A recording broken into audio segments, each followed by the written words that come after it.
ഈ പറഞ്ഞ പോലെ അനീഷ് ഒരു ജെന്യൂൻ പേഴ്സൺ ആണെന്നുള്ള രീതിയിലുള്ള നമ്മളെല്ലാരും എന്ന് വെച്ച് കഴിഞ്ഞാൽ പറയുന്നത് പുറത്ത്. അതെ അപ്പൊ അങ്ങനെയുള്ള ഒരാള് ഒരു ജെന്യൂൻ ആയിട്ട് ഒരു പ്രപ്പോസൽ പറയുന്ന സമയത്ത് അത് റിജക്ട് ചെയ്യുമ്പോ ഇനിയിപ്പോ റിജക്ട് ചെയ്തോ? റിജക്ട് ചെയ്തു. ഞാൻ അത് കണ്ടില്ല കേട്ടോ. അത് ഞാൻ അതിന്റെ എന്തോ എനിക്കൊരു പ്രൊമോ മാത്രമേ സഹോദരനെ പോലെ എന്നുള്ള രീതിയിൽ പറഞ്ഞു. പറഞ്ഞോ. അപ്പൊ അങ്ങനെ പറയുന്ന സമയത്ത് അനീഷിന്റെ ഹൃദയം തകർന്നു പോയിട്ടുണ്ടാവും. അത് ഞാൻ കാര്യം പറയട്ടെ. ഒരാൾ എക്സ്പെക്ട് ചെയ്ത ഒരു കാര്യം, ആ ഒരു ആൻസർ ഒരിക്കലും എക്സ്പെക്ട് ചെയ്യരുത്. അച്ചക്കുട്ടിയുടെ മനസ്സിൽ അത് ഇല്ലെങ്കിലോ? അതുകൊണ്ട് ഒരിക്കലും അതൊരു തെറ്റായിട്ട് അനീഷിന് അത് ആഗ്രഹിക്കാൻ പാടില്ലെന്നില്ലല്ലോ. ഒരിക്കലും പറഞ്ഞില്ല. അതാ ഞാൻ പറഞ്ഞേ, ഒരിക്കലും പറഞ്ഞില്ല അത് അനീഷിനെ ആഗ്രഹിക്കാൻ പാടില്ലെന്നോ ആ ഫീലിങ്സോ ഇമോഷൻസ് വരാൻ പാടില്ലെന്നോ ഒരിക്കലും ഞാൻ പറഞ്ഞില്ല. പക്ഷെ it's two sided right, one way അല്ലല്ലോ ഒരു സ്നേഹം എന്ന് പറയുന്നത്, അല്ലേ? അപ്പം അവൾക്ക് ചിലപ്പോ അതങ്ങനെ ആയിരിക്കാം, ചിലപ്പോ എന്നല്ല, അവൾ അത് കമ്മ്യൂണിക്കേറ്റ് ചെയ്തിട്ടുണ്ടെങ്കിൽ ഡെഫിനറ്റ് അതിനെ റെസ്പെക്ട് ചെയ്യാന്നുള്ള കാര്യമാണ്. ഒരാള് അതിനെ വെച്ചിട്ട് പിന്നെ വേറെ രീതിയിൽ പോവുക അങ്ങനെ ഒരിക്കലും ചെയ്യരുത്. അപ്പം അങ്ങനെ ഒരു സെയിം ഫീലിംഗ് ഇല്ലെങ്കിൽ അത് അവിടെ വിട്ട് കളയുക. ശോഭയുടെ സീസൺ 5 ആയിരുന്നു, ഇപ്പൊ 6 കഴിഞ്ഞു, 7 കഴിയുന്നു. അപ്പം ഇത്രയും സീസണുകൾ പിന്നിട്ടിട്ടും അഖിൽമാരാർക്ക് ശോഭയോടുള്ള ഒരു ദേഷ്യം അല്ലെങ്കിൽ ഒരു എന്താ പറയാ ഒരു ക്യാരക്ടർ ഇതുവരെ മാറിയിട്ടില്ല എന്ന് തോന്നുന്നുണ്ടോ? ടാർഗറ്റ് ചെയ്യപ്പെടുന്നു. ടാർഗറ്റ് ശരിക്കും പറഞ്ഞാൽ എന്നെയാണ് ടാർഗറ്റ് ചെയ്യുന്നത്. ഞാൻ അപ്പോഴും ഞാൻ ചിന്തിക്കുന്ന കാര്യം എന്ന് പറഞ്ഞാലേ, എന്റെ ലൈഫിൽ ഒരു 15 years ആയിട്ട് ഞാൻ വർക്ക് ചെയ്ത് തുടങ്ങിയതാണ്, അല്ലെ? അപ്പം എന്റെ ലൈഫിൽ ഒരുപാട് ഞാൻ നോക്കുമ്പം ഒരുപാട് പേപ്പട്ടികളുണ്ട്. ആ പേപ്പട്ടികൾ നമ്മള് കുറച്ചോണ്ട് വരും നമ്മുടെ അടുത്ത്. ആ കുറച്ചോണ്ട് വരുമ്പോഴത്തേക്ക് നമ്മൾ പോയി അതിനെ തൊടുകയാണെങ്കിൽ നമുക്ക് കൂടെ പേപ്പട്ടിക്കും. But then instead like you just move ahead. Because ഞാൻ 15 വർഷമായിട്ട് ഞാൻ ഒരുപാട് സ്വപ്നം കാണുന്ന ആളാണ്. അതിനു വേണ്ടി ഞാൻ ഒറ്റയ്ക്ക് തന്നെയാണ് ഞാൻ വഴിവെട്ടി വന്നത് ഇത്രയും കാലം. അപ്പൊ ഞാൻ ഇന്ന് തിരിഞ്ഞു നോക്കുമ്പോ ആ പട്ടികളൊക്കെ അവിടെ തന്നെ ഉണ്ട്, ഗ്രൂപ്പ് കൂടിയിട്ട് ഇപ്പോഴും കുറച്ചുകൊണ്ടിരിപ്പുണ്ട്. ഞാൻ മുമ്പോട്ട് പോയിക്കൊണ്ടിരിക്കുകയാണ്. മുമ്പോട്ട് പോയി ഇതുവരെ ഞാൻ എത്തി. മനസ്സിലായില്ലേ? ഇതിപ്പം ആരും എന്നെ പറ്റി കുറെ പേര് എല്ലാരും ബാഡ് പറയുന്നുണ്ടാവും, ഒരുപാട് ബാഡ് പറയുന്നുണ്ടാവും. ഞാൻ ആദ്യമായിട്ടാണ് കേരള കൈത്തറീനെ ഒരു ഇന്റർനാഷണൽ പ്ലാറ്റ്ഫോമിലേക്ക് കൊണ്ടുപോകുന്നത്. വീവേഴ്സ് വില്ലേജിന്റെ നമ്മുടെ കൈത്തറീനെ ആരും അതിനെക്കുറിച്ച് ഒരു മീഡിയയും അതിന് ഒരു സ്റ്റോറി ഇടുകയോ അതിനെ സപ്പോർട്ട് ചെയ്ത് സംസാരിക്കുകയോ ഒന്നും ചെയ്തിട്ടില്ല. ഒരു സത്യം പറഞ്ഞ ഒരു ഡ്രീം കം ട്രൂ ആണ്. ഞാൻ എന്റെ കുഞ്ഞിലെ ഒരു വിഷൻ ബോർഡിൽ ഇട്ടിരുന്ന ഒരു കാര്യമാണ് എനിക്ക് ഒരു ഇന്റർനാഷണൽ ഒരു ഡിസൈനർ ആയിട്ട് മാറണം എന്നും അങ്ങനെയൊക്കെ. അപ്പം ഇത്രയും ഒരു നല്ല കാര്യം വന്നിട്ട് അതൊന്നും സപ്പോർട്ട് ചെയ്യാതെ ബാഡ് മാത്രം പറഞ്ഞുകൊണ്ടിരിക്കുന്ന മനുഷ്യരാണ്.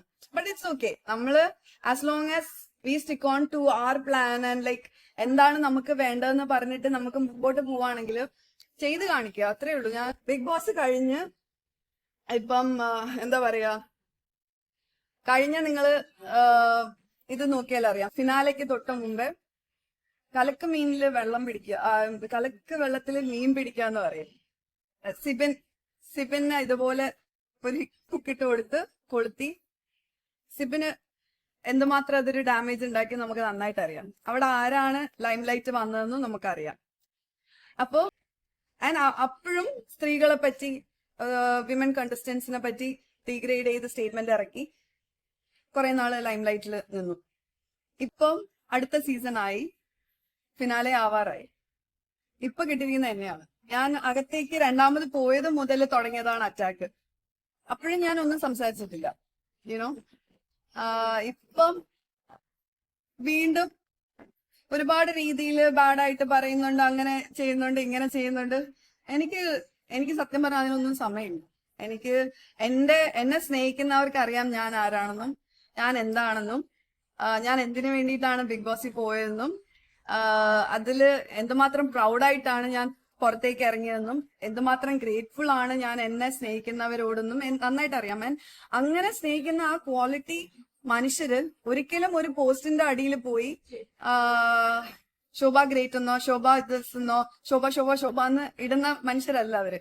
അവരുടെ മനസ്സിൽ ദേ ആർ വെരി ലോയൽ. ഈ ജോബ്ലെസ് ആയിട്ടുള്ള ആൾക്കാരാണ് അങ്ങനെ പോയി അബ്യൂസീവ് ലാംഗ്വേജ് ഇടുന്നതും സൈബർ ബുള്ളിയും ചെയ്യുന്നത്. എന്നെ സ്നേഹിക്കുന്നവർ ഒരിക്കലും എനിക്ക് ഉറപ്പിച്ച് പറയാൻ പറ്റും അങ്ങനെയുള്ളവര് അതിന് വേണ്ടിയിട്ടുള്ള സമയമില്ല. അവര് ബിക്കോസ് എൻഗേജ്ഡ് ആണ്, ഓൾറെഡി അധ്വാനിച്ച് പണിയെടുത്ത് ജീവിക്കുന്നവരാണ്. ഈ കുറെ റീച്ചിന് വേണ്ടിയിട്ട് സ്ത്രീകളെ ഡീഗ്രേഡ് ചെയ്ത് കോണ്ടന്റ് ഉണ്ടാക്കി ക്രിയേറ്റ് ചെയ്ത് ഇടുന്നതിലൂടെ പലർക്കും EMI അടയ്ക്കാൻ പറ്റുമെങ്കിൽ അടയ്ക്കട്ടെ, എനിക്ക് അത്രേ പറയാനുള്ളൂ.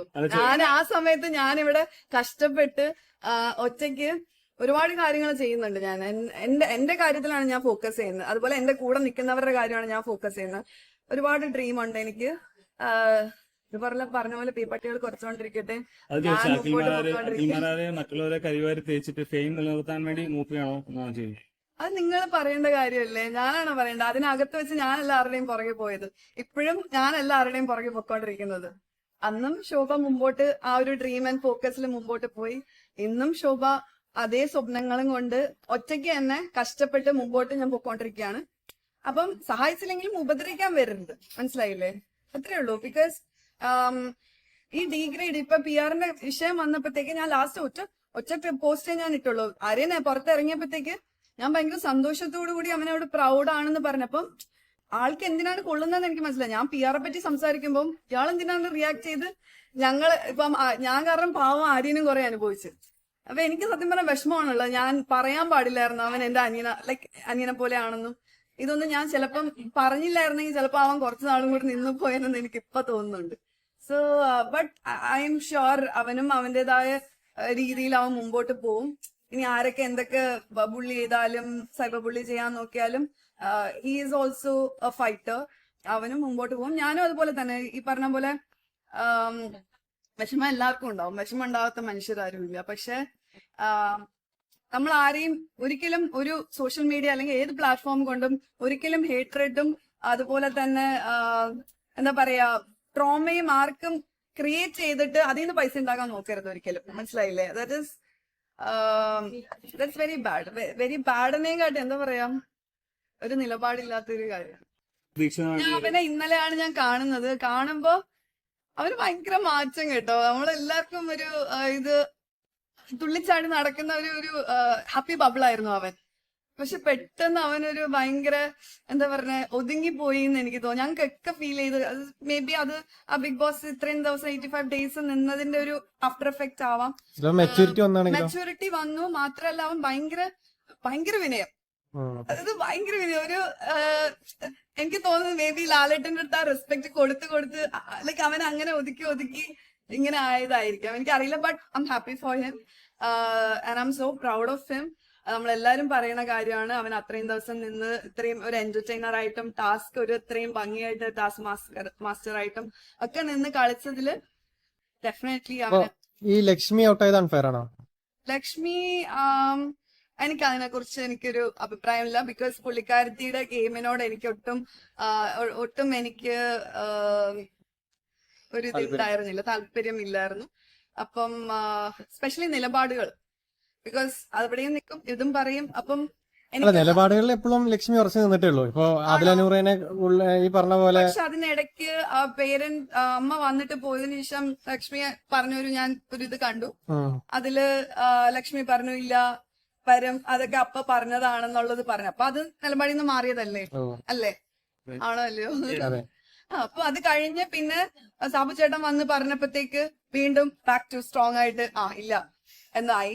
അപ്പം അങ്ങനെ ഒരു ഫ്ലക്ച്വേറ്റ് ചെയ്തതായിട്ടാണ് എനിക്ക് തോന്നിയത്. അതിൽ ഔട്ടായ ഇനി അൺഫെയർ അല്ലാത്ത ആരാളത്? അല്ല അൺഫെയർ അല്ല, ഇനി ഔട്ടായി കഴിഞ്ഞാലും കുഴപ്പമില്ല എന്നുള്ള ആരെങ്കിലും ന്യൂ ബോസിലുണ്ടോ? അൺഫെയർ ആയ എനിക്ക് തോന്നുന്നു സാബുമാൻ ടോപ്പ് 10 വരാൻ സാബുമാൻ ഒരു കുഴപ്പമില്ലാത്ത ഒരു കണ്ടസ്റ്റന്റ് ആണ്. പക്ഷെ ഇനി ടൈറ്റായി പോകുമ്പോ ഇത്രയും കോണ്ടന്റ് കൊടുക്കുന്ന കണ്ടസ്റ്റൻസില് അങ്ങനെ കോണ്ടന്റ് കൊടുക്കാത്ത ഒരാൾ അവിടെ നിൽക്കുമ്പം നിങ്ങൾക്ക് തോന്നുന്നില്ല അത് ഭയങ്കര അൺഫെയർ ആണെന്ന്? പിന്നെ പ്രേക്ഷകരുടെ ഇഷ്ടമാണ്. അതൊരിക്കലും ഒരു നോട്ടയാണെന്ന് എനിക്ക് തോന്നുന്നില്ല. എനിക്കിപ്പോഴും തോന്നുന്നില്ല സാബുമാൻ ഒരു നോട്ടയാണെന്ന്. അത് പലരുടെയും ഒരു സ്ട്രാറ്റജി ആയിട്ടാണ് എനിക്ക് തോന്നുന്നത്.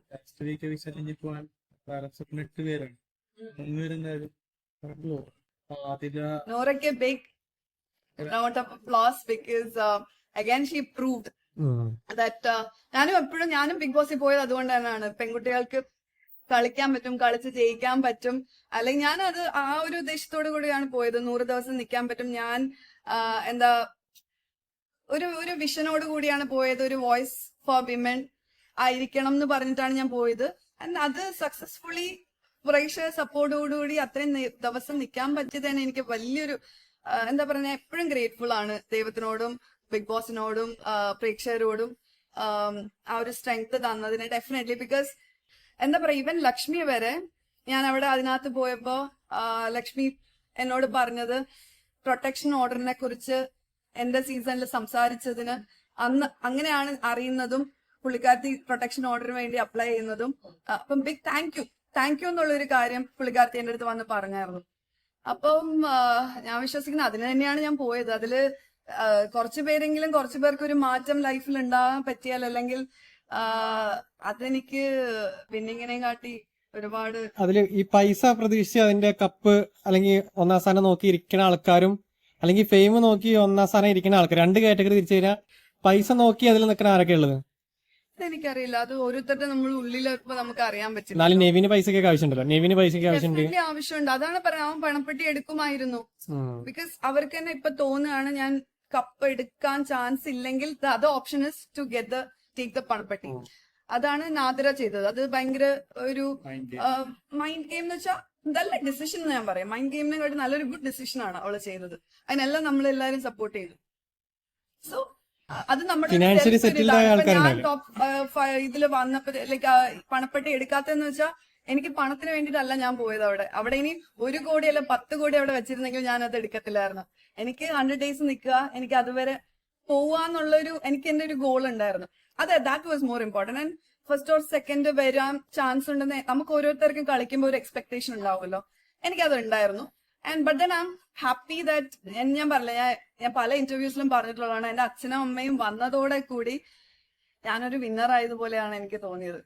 എനിക്ക് ഭയങ്കര ഇമോഷണൽ ആയിട്ടുള്ള എനിക്ക് എന്റെ ബെസ്റ്റ് ഗിഫ്റ്റ് എനിക്ക് തോന്നുന്നു ബിഗ് ബോസ് തന്നത് എന്റെ അച്ഛനും അമ്മയുടെയും ആ ഒരു സന്തോഷമാണ്.